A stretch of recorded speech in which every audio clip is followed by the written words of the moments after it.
Hi there, everybody. Karen Roby and Matt Miller here for ZDNet. Matt always doing some great reviews for us for here for ZDNets for different smartphones, giving us the good, bad, and the ugly on all of them. Today, talking specifically about the OnePlus 8. And I know, Matt, also some information you were going to include on the OnePlus 8 Pro as well for us. So start off here with the OnePlus 8, what you like about it, maybe what you didn't, and then we'll tie in the other one. Sure. Yeah, so I have the OnePlus 8, and this is another one of those ear finish kind of devices. This is the Interstellar Glow color. And just posted a review recently. And the one thing that, I kind of understood as I was writing the review is this is currently the lowest cost 5G smartphone that's available. And I think it launches actually April 29th in carriers. T-Mobile is going to carry it.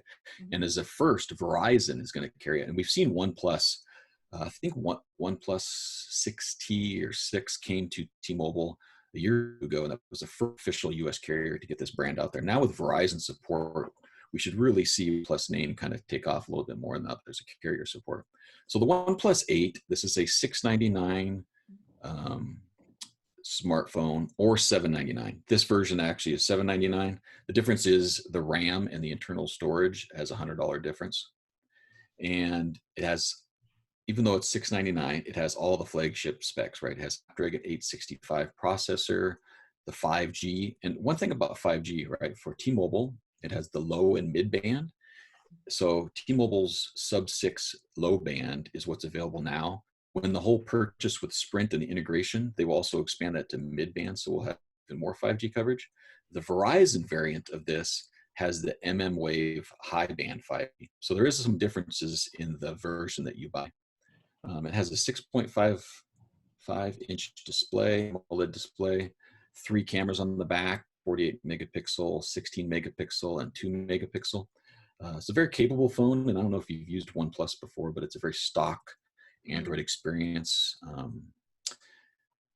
So that's the OnePlus 8, right? And it is beautiful. I love the look of that. Yeah, and what's interesting, it depends on how you capture it. I mean, wherever you angle it, I can tell you what color it is because it depends on the lighting that you're in, right? It's kind of orangey. Oh, now it's kind of blue. I don't know what it is. They definitely get high marks there for the looks. That's for I sure. know. when people see that, they're like, "Oh, why can't my iPhone have those kind of looks?" I know. Yes. And the other thing is OnePlus 8 Pro, and I don't know if you can see that, but this is their glacial green color. It's kind of a teal, and it's glass back. But the nice thing is, it's a matte finish. So this Interstellar Glow can be a fingerprint mix. That's one thing about having a phone that's that shiny. This one has 0 fingerprints with a matte finish. It's very nice. This one Sandra reviewed for ZDNet. It's the OnePlus 8 Pro. This particular color starts at $899, so still pretty affordable for a 5G phone. It does have a $999 version that has increased RAM and internal storage as well.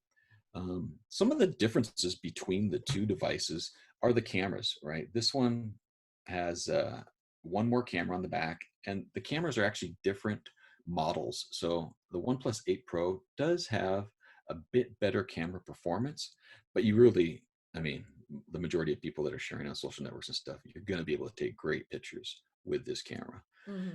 The two displays, standard displays on most smartphones are 60 hertz refresh rate on Android. So you can kind of see a little bit of lag when you scroll and things. This one has 90 hertz, which is pretty fast. This one has 120 hertz. So the display refresh is the difference between the Pro and the standard 8. We also see wireless charging in the 8 Pro.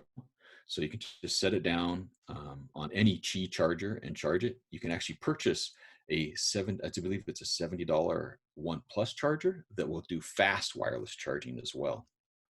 And then the cool thing that we saw with Samsung last year, and I don't know if we've seen it from anybody else, is reverse wireless charging. So I can take a pair of headphones or other wireless device, put it on the back, and charge it with the phone. So if you're out and about and your headphones are dying, you put them down on the back of this, charge them back up, and you're good to go. I like that. I think that's a great feature, I think. Yeah. It's pretty handy once you, I've actually had to use it 3 times because my headphones died. And I'm like, oh man, what can I do? And for the geeks out there, I know the majority doesn't care, but this one actually has a little bit faster RAM than the 8, than the OnePlus 8 as well. And then there's one last thing I kind of want to touch on, right? The one thing that OnePlus has always kind of lacked that most other flagship has is a water dust resistant rating. And that's still not clear, no, until these actually come to the carriers officially. But the talk is that the 8 Pro carrier versions will have an IP rating. These are that I'm testing are both unlocked. The spec sheets do not show any dust or water resistance, but the talk is the carrier versions may have that, which means the carriers may have paid for an IP rating test, but these phones aren't made any different. So, so they could have, I'm not going to ever tell anybody to go swimming with their phone because Right. even a phone with IP rating, you're not supposed to do that. But I go running in the rain all the time. Yeah. I'm not going to fear that I'm not going to ruin the phone.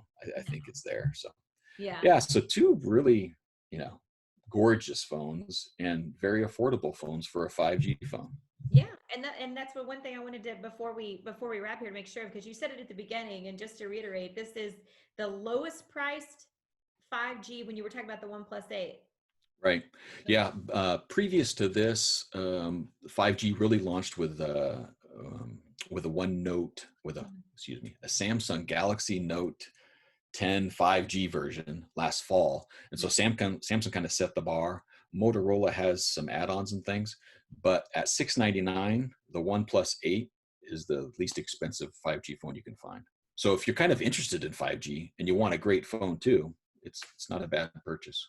Yeah, something to consider. All right, well, some great information there to pass on. Again, Matt, you're certainly the smartphone guru, so it's nice to have all of this information there for people, to take a look at when making their decision on what they're going to purchase next. And it's just an interesting time, of course, as we're living during this pandemic. So buying styles and not being able to go in and actually feel things and take a look at them will change our habits a little bit too. So it's great that you can let us know exactly what you think about it, and the good and bad on all of them. So all those reviews, of course, up on ZDNet as always, and we hope you guys will check them out. Thanks so much for watching.